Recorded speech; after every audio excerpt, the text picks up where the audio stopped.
Ladies and gentlemen, if you've been following the chess world, in particular the Chess Olympiad in recent weeks, then you're probably at this point very familiar with the name Gukesh D. And if you haven't been following the chess world recently and you just got recommended this YouTube video in the algorithm, well, hi, welcome to my chess channel. Gukesh D, or Gukesh Domraju, was the third youngest individual to ever become a grandmaster at the age of 12 years, 7 months, and 17 days. He is now, after the recently concluded Olympiad, the second highest rated player in India, which is unbelievable because they have a bunch of incredibly strong players, and obviously they are led by Vishwanathan Anand, 5-time world champion. Gukesh is 16 years old, and I went back in our chess.com history, and I've actually played him 5 times. And in this video, I'm going to take you through those 5 games, and in one of them in particular, he played literally a perfect game of chess. Hope you enjoy the video. I recorded it live on stream just yesterday. Enjoy Gukesh absolutely destroying your favorite chess YouTuber.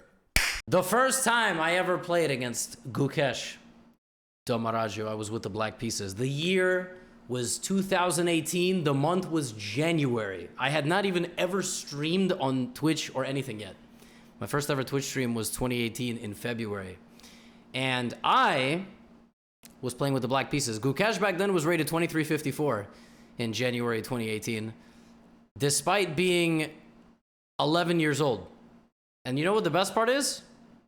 He's higher rated then than I am now. And on that note, it was a French defense. This was a bullet game. It was a advanced French. He played f4, which is not a great move.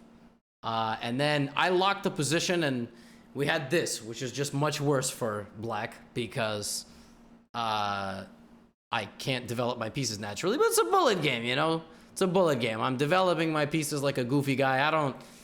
I have a feeling what happened here is he meant to click the G1 square and he meant to castle, but instead he moved the bishop back, which is just not a good move, and I got to play G5. Right? Supported, you know, trying to break out, very common here. And then I took a couple times, and then I didn't take back on G5 for some reason, because I'm an idiot, which nothing surprising. And then I'm again suffering, but he makes a little bit of a blunder here. He's got to go back. And then I don't take on G5 again.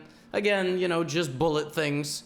And for some reason, Gukesh decided he was going to castle into my attack, which ended very badly with his king being hunted out and me winning a lot of material.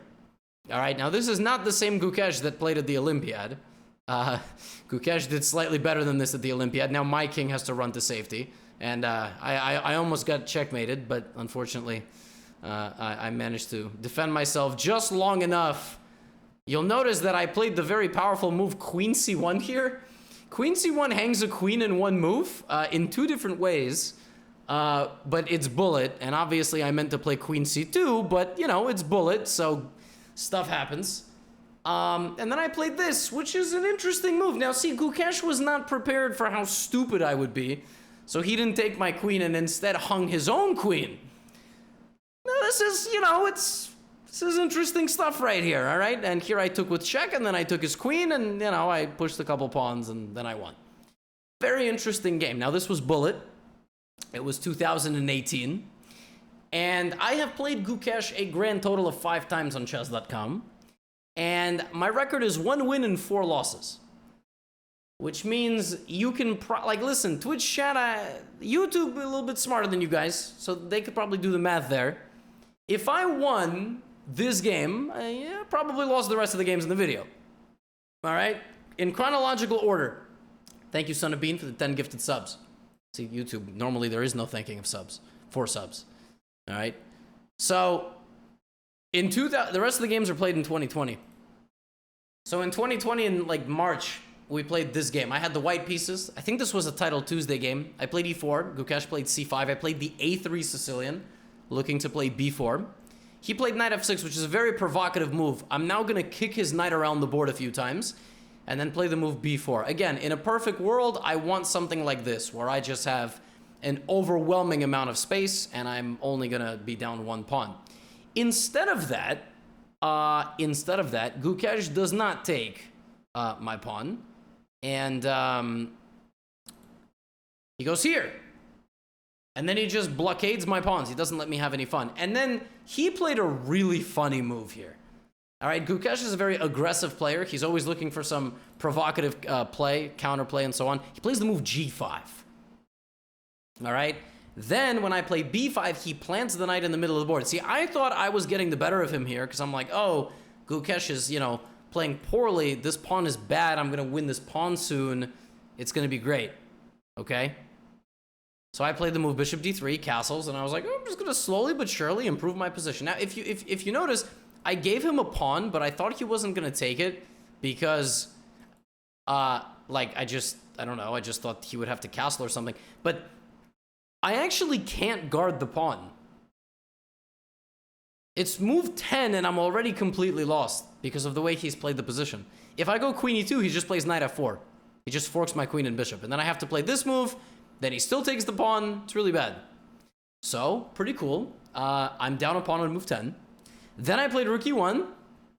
He just defended himself. And look at how quickly he just destroys me. He pushes his g-pawn again. And then he pushes his f-pawn. Okay? Then he pushes his e-pawn. Look at this. I got my bishop trapped in the center of the board. Now here I played the move f4, which is, I thought was very clever because if he plays bishop takes f4, I can go here, attack the rook. I can go here and then take. Yeah, Gukesh was like, I'm not having any of that. I'm just going to move my bishop back. You still can't take. Your bishop is stuck. The only thing is he can't go here just yet, so I tried to bring my bishop back to safety. And I did, just to be forked. And then he took my bishop. Then he took my pawn. Then he took my rook. Took my knight. And I resigned because I figured Gukesh would beat me up a rook. So yeah, Gukesh killed me. just completely murdered me for trying to play the A3 Sicilian against him. All right, no problem. All right, we got 3 more games. Don't worry. All right, so I played Gukesh a little bit later, right? I got a game. Played a couple of games Entitled Tuesday. Played a couple of random games. A couple months later, I'm like, all right, Gukesh is playing into my Caro. Listen, this is the opening I know the best. Okay, this is the opening I know better than anything. And before I show you the rest of the game, I want to tell you something. This game, Gukesh played 99.6% accuracy. Okay, so I played this line. He plays h3, which is designed to prevent bishop g4. Okay, so I played bishop g7, and then here I can play knight f6, which is a thing. Bishop f5 is a thing. Queen c7 is a thing. I like this one.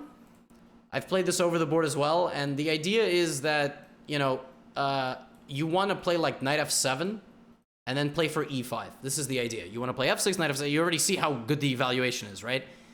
This is one of my favorite lines to play. And if you don't play f6, knight f7, you can play like bishop f5. And then you can try to rotate your knight to the d6 square, and then, you know, you're very solid.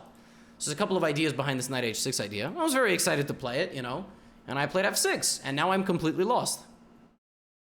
Why am I what? Didn't I just say that this was the game plan? Well, there's a massive difference in the way I played it and the way it's supposed to be played. f6, knight f7, e5 only works when there is a bishop on f4, right? When he played rook e1, it was time to go to plan B, which is bishop f5. Okay? The reason is f6, e5 no longer comes with a tempo, and the second that I weaken my light squares, what did Gukesh Domaraju play in this position, Twitch chat? He played the move c4, which is not a move you normally play in the exchange, Caro-Kann, because you weaken your d4 square. But now he's attacking this, and this, and I have a weakness here. So he pounces right away. I play knight b4. He plays the best move, which is undeveloping his bishop to the corner. Because now this is a problem, all right? And my knight doesn't really have any natural retreating square. So I play e6 to defend myself. He plays knight c3, which is the best move, applying more pressure, hoping for me to take and then go here. I played the move knight f7, which was the plan all along. He plays queen b3, which is the best move again, adding pressure here and here. And when I defend, he just asks my knight where it's going.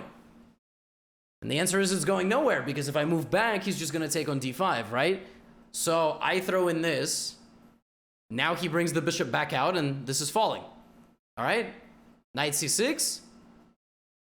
Bishop takes e6. I play knight takes d4 thinking I'm a genius. All right? I'm a genius.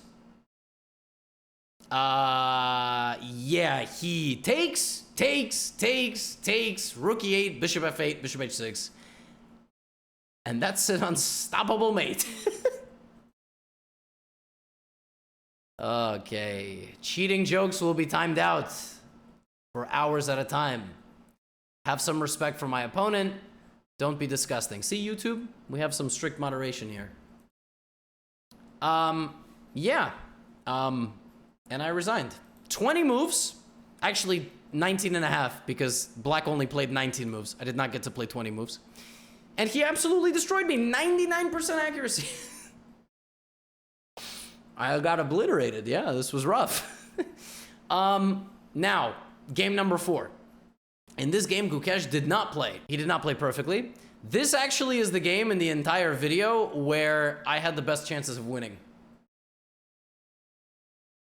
I had the best chance of winning in this game, okay? Let's check this out.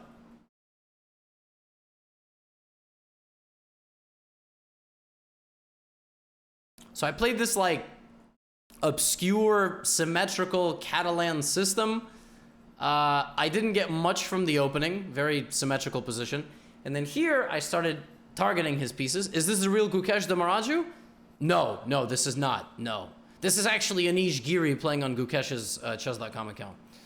Actually, it's Magnus. I'm playing Magnus.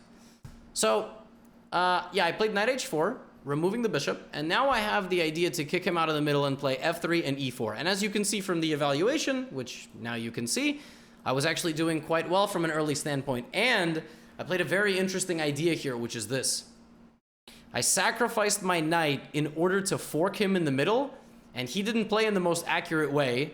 And suddenly, Yemans is in a +2 situation against Gukesh. Now, will I win? Well, you already know the answer. Hell no! So let's see how Gukesh defends a worse position, all right? He plays solidly, all right? He plays queen g4 check here, bishop back to f3. I miss a fork, apparently, because I'm terrible. And now he starts doing something called creating confusion. When you have a very suspect position, sometimes the best thing to do is just try to throw as many tactics as possible at your opponent. If you'll notice, the top engine line here is to take, and for white to play the move knight a3. If white plays knight a3 in this position, white should be reported to fair play, because what? Like, I mean, this is just, you know, you're looking over here, you're looking to push, go here. Like, this is a very natural looking move. But it's not even the best one. It looks like you want to do something like this, right? But apparently this is not even the best way to play because black has so much activity. So I did this, all right? I tried to get my knight out this way. Gukesh took, and already, as you can see, I have lost almost all of my advantage after DC-BC. However, Gukesh is a human being, okay? And after rook c8, knight e4, suddenly your man is winning again. Now I'm going to turn off the engine really quickly to give you all an opportunity to find something that I missed. In a tactical skirmish that resulted in me winning a little bit of material. Right now, if I take this, there's this. White to play and win. I'm attacking his knight. He's attacking my rook. He's attacking my bishop with both knights. What does white do to win the game? I missed it. I missed this move. This was my moment to be +2. This was my moment to potentially bishop check. Yes, correct. Checking the king on a dark square with the bishop on the light square. Yes. Don't do drugs, kids. Rook takes h7. Yes, excellent. Yes, it was bishop b7, which is a tough move to see in time trouble. You know, I leave my rook hanging, but it's more important for me to create that danger level. And now there's two things hanging, and this is probably the way I would have won the game if I found it. But I didn't find it, and now I'm in an equal endgame against Gukesh, and I'm trying to win a couple of pawns, and he wins the right pawns, and I don't. You see, I won his h-pawn, but he won my c and h-pawn, giving him 2-pass pawns. And now in a very messy time scramble, he sneaks his h-pawn down, and to get his rook out of the way, he attacks my bishop. And I lose, because he loses his pawn, but I lose my bishop. He's threatening the queen. Very nice defensive skills. And he wins a couple of pawns, and either I lost this game on time or I resigned. Both, maybe, at the same time. So that was the closest I ever got, you know, because 2018 Gukesh is not modern Gukesh, right?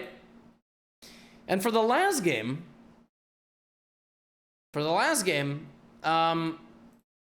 you know, it wasn't a perfect game by either side. But you're gonna watch your favorite streamer, YouTuber get banished to the Shadow Realm in this game. In this game, Gukesh did not play E4 against me. He played C4. I played my English, my E6, B6 English, and he played the move A3. Because Gukesh knew, obviously, if he allowed me to play my E6, B6 full repertoire, he would be in trouble, obviously. As you've seen from the other games in this video, clearly I have an advantage over this extremely super talented player who might be world champion one day. That's a joke for anybody that doesn't have a sarcasm detector. So he played A3, and I decided to go for a double fianchetto setup. And actually, from an early game, you know, I've got a kind of more or less normal looking King's Indian, right? More or less normal. I'm gonna play H6, F5. Of course, in the King's Indian, you rarely double fianchetto. Like, if we could get this position, but I could somehow undo what I did over here, it would be better. It was better here for me not to play E5, but rather just kind of continue to develop in a hippo style. But I thought I was making some progress. And, you know, I thought that I was doing typical King's Indian things here, which is what you're supposed to do. My position, I thought, looked pretty promising, and I played A5 to prevent B4. B4 is a very common idea in these positions to attack the queen side. I thought I was doing my position a service by playing A5, and then like this. Now, as you can see, even though I have played 15 moves, okay, thinking I'm doing a good job, it's nearly +2. Which is what happens when you play really good players. You play really good players, you think you're doing well, you're not at all. You're just not doing well. You're lying to yourself. And I played the move G5 here, which again, I was trying to be aggressive with Gukesh, and Gukesh just plays B4, natural move, and now starts putting pressure on me from all the sides of the board. Bishop H3, laser beaming this way. This is coming in over here. F4 is on the cards. He has 2 pawn breaks in the position, which control the fate of the universe. And, you know, I go back to try to fight him off. He immediately plays C5. It's not the most accurate move. Engine gives him a couple of other ideas like Bishop E6 and Queen H2, but that's absurd. So C5, all right? And now the trees in the forest begin collapsing. I take... He ignores it and takes on D6. Oops. Now he's in. I get myself a pawn. Ooh, look at me. I have a passed pawn. And Gukesh is like, yes, very good. Pats me on the head. Plays knight B4, and he's looking to go knight C6 and bishop E6. This is bad news for me. Look at how disrespectful his position is. He takes my light squared bishop and plays queen D3 attacking my rook. And he's just killing me here on the light squares. You'll notice that I have 5 pawns, and they are all on dark squares. I have a dark squared bishop, so I have only pawns controlling dark squares, and I have a dark squared bishop, which means my light squares are absolute trash. And it's fitting that the game ends with me just getting absolutely demolished on the light squares and ending the game down a catastrophic amount of material with, you know, it being +11. You know, I'm not that bad of a chess player, shocking. This is shocking. I'm really not that bad of a player. Gukesh made me look like I should probably delete my chess.com account. When I was looking back at these games, I was like, playing Gukesh, despite him probably being 14 years old when we played these games, felt like fighting my father.